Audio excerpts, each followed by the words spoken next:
A wide variety of products are available for intraosseous infusion. In this video, we will demonstrate a manual intraosseous needle insertion with a Jamshidi sternal iliac aspiration needle, as well as the use of the EasyIO battery-powered drill. Other devices will follow the same principles.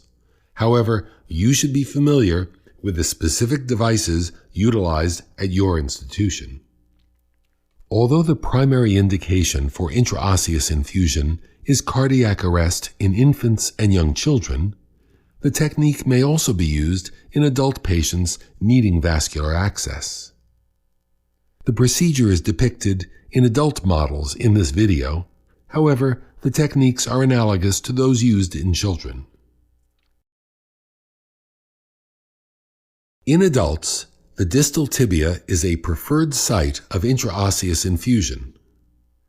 Needle insertion occurs on the medial surface of the tibia at the junction of the medial malleolus and the shaft of the tibia, posterior to the greater saphenous vein.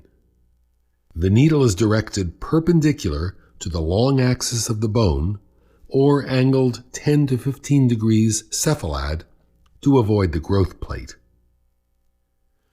The proximal tibia is the preferred insertion site for patients less than 6 years old.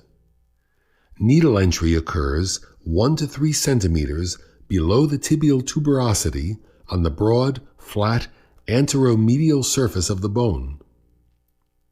In adults, it is difficult to penetrate the thick bone of the proximal tibia, and a large 13 to 16 gauge needle is required. Devices such as the bone injection gun or the EasyIO drill make access to the proximal tibia in adults much easier. The distal femur may be chosen as an alternate site. Needle entry occurs 2 to 3 centimeters above the femoral condyles in the midline and is angled 10 to 15 degrees cephalad.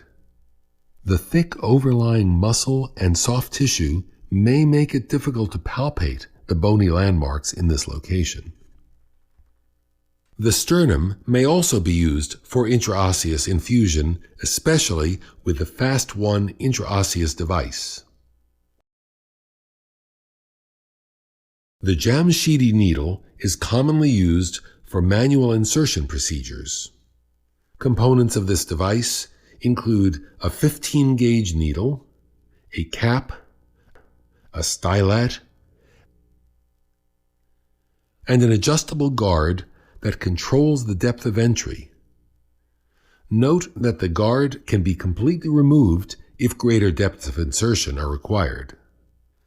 Insertion of other types of manual intraosseous needles is analogous to the technique described in this section of the video. Prepare the selected site with a skin cleansing agent such as chlorhexidine. Consider using local anesthesia in conscious or responsive patients. With your non-dominant hand, palpate the insertion site and then stabilize the extremity. Direct the needle perpendicular to the long axis of the bone. In children, the needle may be angled 10 to 15 degrees from perpendicular in order to direct the needle away from the growth plates. Advance the needle using a twisting or rotating motion, driving it into the bone and puncturing the cortex.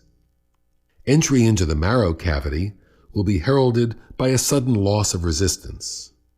Remove the cap and the stylet, and aspirate to confirm correct intramedullary placement. Other signs of correct placement include the needle's ability to remain upright without support and free-flowing fluid without signs of extravasation into the surrounding tissue.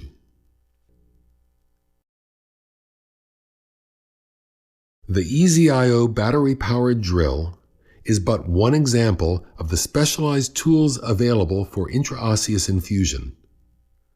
Components of the EasyIO system include the drill, a 15-gauge needle, a stylet, and an Easy Connect extension tubing set. Use the 25mm needle for patients who weigh more than 40 kilograms and the 15mm needle for patients weighing less than 40 kilograms. Prepare the skin overlying the injection site with a cleansing agent, such as chlorhexidine. Make sure that the stylet is screwed securely into the needle and then attach the assembly to the drill. Position the needle perpendicular to the skin. Squeeze the trigger and apply gentle pressure to penetrate the skin.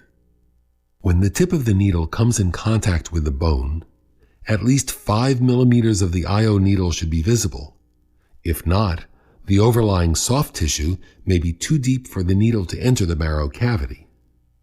Continue to squeeze the trigger while applying steady downward pressure. A sudden loss of resistance will indicate entry into the medullary space. Detach the drill, and then unscrew and remove the stylet. Attach a pre-flushed Easy Connect set and aspirate to confirm proper placement.